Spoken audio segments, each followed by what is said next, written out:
नमो नारायण। राधे राधे। श्रीमद् भगवद गीता के 7वें अध्याय के जो ज्ञान विज्ञान योग का विषय है, भगवान अर्जुन से कहते हैं, अर्जुन मत्तः परतरम नान्यत् किंचिदस्ति धनंजय मयि सर्वमिदं प्रोतं श्रोत्रे मणिगणा इव।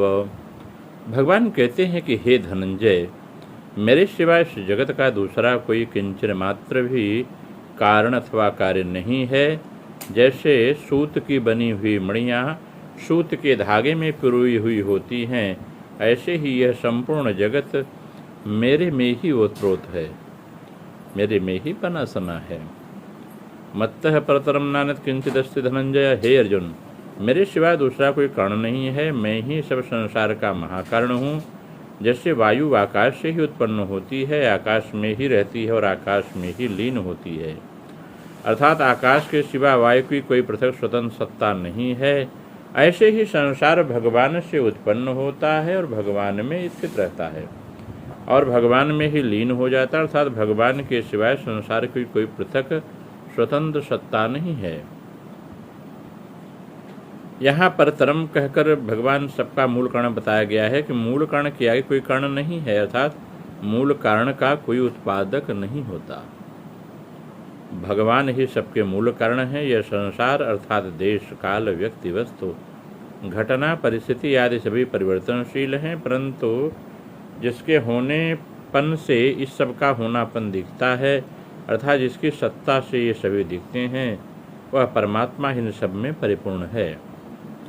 भगवान ने इसकी चर्चा में कहा है कि मैं विज्ञान सहित ज्ञान कहूँगा, जिसको जानने के बाद कुछ जानना शेष नहीं रहेगा। तो यह कहने का भाव यही है कि जब मेरे सिवाय कुछ है ही नहीं, तब मेरे को जानने के बाद जानना कैसे बाकी रहेगा। जो कार्य होता है वह कारण के सिवाय अपनी कोई स्वतंत्र सत्ता नहीं रखता। वास्तव में कर्ण ही सर्व कार्य रूप में दिखता है।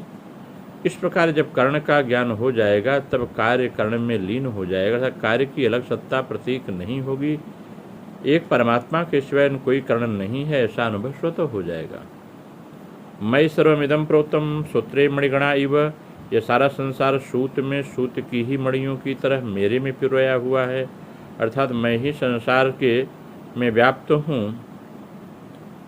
जैसे सूत के बनी मणियों में और सूत में सूत के सिवाय अन्य कुछ नहीं है, ऐसे संसार में मेरे सिवाय कोई अन्य तत्व नहीं है। इसका अर्थ यह है कि जैसे सूत में सूत की मणियाँ पिरोई गई हूँ, तो दिखने में मणियाँ और सूत अलग अलग दिखाई देते हैं, पर वास्तव में इसमें सूत एक ही है। ऐसे ही संसार में जितने प्राणी हैं, वे सभी नाम रूप आकृति आदि से अलग अलग दिखते हैं, पर वास्तव में उनमें व्याप्त रहने वाला चेतन तत्व एक ही है। वह चेतन तत्व भगवान कहते हैं, मैं ही हूँ।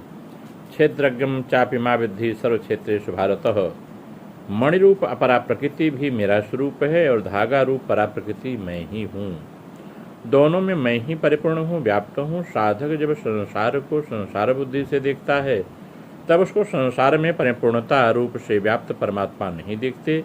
जब उसको परमात्म तत्व का वास्तविक बोध हो जाता है, तब व्यापक भाव मिटकर एक परमात्म भाव ही दिखता है। तब तत्व को बताने के लिए ही भगवान ने यहाँ कारण रूप से अपनी व्यापकता का वर्णन किया है। अब इसको और समझिए, जैसे सूत की मणियाँ हैं, सूत के धागे में पिरोई हुई हों, तो उसके सूत के सिवा कुछ नहीं है, ऐसे ही भगवान में संसार में भगवान के सिवा कुछ नहीं है। इसका अर्थ है कि मणि रूप अपरा प्रकृति और धागा रूप परा प्रकृति दोनों में भगवान ही परिपूर्ण हैं। मणियाँ बनने में अपरा प्रकृति की मुख्यता और धागा बनने में परा प्रकृति की मुख्यता है। इस प्रकार से मणिगणा माने अपरा प्रकृति में स्थावर जंगम जलचर थलचर नवचर 14 भुवन 84 लाख योनियाँ आद अनंत रूप रूपाय विष्णु प्रभु विष्णु आद अनंत रूप में और अनंत समुदाय में वह विभक्त है। परमात्मा अपरा और परा का भेद अपरा प्रकृति के कारण ही है, क्योंकि अपरा को सत्ता और महत्ता देकर उसके साथ संबंध जोड़ने के कारण ही जीव है। अतः अपरा प्रकृति जगत में भी है और जीव में भी है, परंतु परमात्मा में न अपरा है, न परा है, न जगत है, न जीव है। इसका अर्थ है कि वास्तव में न धागा है, न मणियाँ हैं, बल्कि एक सूत रुई ही है। इसी तरह न अपरा है, न परा है, बल्कि एक ही परमात्मा है। मत्तः परतरम नान्यत् किंचित् अस्ति। जो दो में श्रेष्ठ हो उसको परतर कहते हैं। भगवान अद्वितीय हैं, उनके सिवाय दूसरा कोई वस्तु है ही नहीं। फिर वे परतर कैसे हो सकते हैं? इसमें परतर शब्द लागू कैसे होता है? यहाँ भगवान को अद्वितीय बताने के लिए परतर शब्द आया है। इसका अर्थ है भगवान ने अन्य भी कुछ नहीं है, श्रेष्ठ भी कुछ नहीं है, पुरुष से पर कुछ भी नहीं है, वही सबकी परम अवधि और वही परम गति है।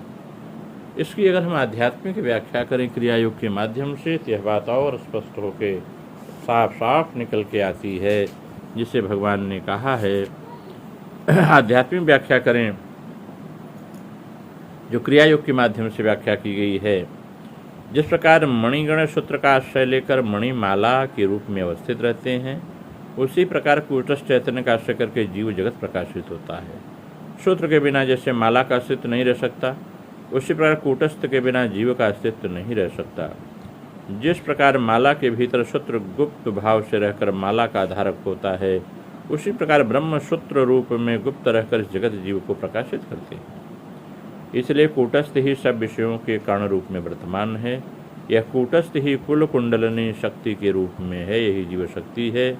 यह मूलाधार में सोई हुई भुजंग के समान 3.5 वलय के आकार में स्वयंभू लिंग को वेष्टन करके अवस्थित है। इसका रूप मृणाल सूत्र के समान है और यह कोटि विद्युत के समान प्रभामयी है। भगवान का यह जीव भाव ही मायाश्रित भाव है। यह कारण सूक्ष्म और स्थूल शरीर से युक्त होकर बाहर देहादि रूप में और भीतर अर्धचंद्रात्मिका बिंदु रूप में विराजमान है। यही जीवभूता परमा प्रकृति है। फिर कहते हैं कि कनक से मतलब सोने से जैसे कुंडल कल्पित होता है, उसी प्रकार ब्रह्म से जगत कल्पना के द्वारा अवस्थित अवस्थापन करता है। नाम रूप में कुंडल पदार्थ जैसे सुवर्ण को आश्रय करके रहता है, उसी प्रकार जीव और जगत ब्रह्म को आश्रय करके वर्तमान रहते हैं। ब्रह्म ही सत्य है। नाना रूप माया सत्य रूप में दृष्ट होने पर भी पारमार्थिक सत्य नहीं है। स्वप्नादि अवस्था में मिथ्या होने पर भी जैसे स्वप्नदृष्टा सत्य होता है, उसी प्रकार जीव और जगत स्वप्नवत मिथ्या है, परंतु स्वप्न का अधिष्ठान रूप दृष्टा मिथ्या नहीं है। यह दृष्टा पुरुष ही सत्य है, तथा दृष्टा के दृश्य रूप में जो वर्तमान है वह प्रकृति नहीं विकृति मात्र है। इसी का अवलंबन लेना पड़ेगा, इसको समझना पड़ेगा। नमो नारायण। राधे राधे।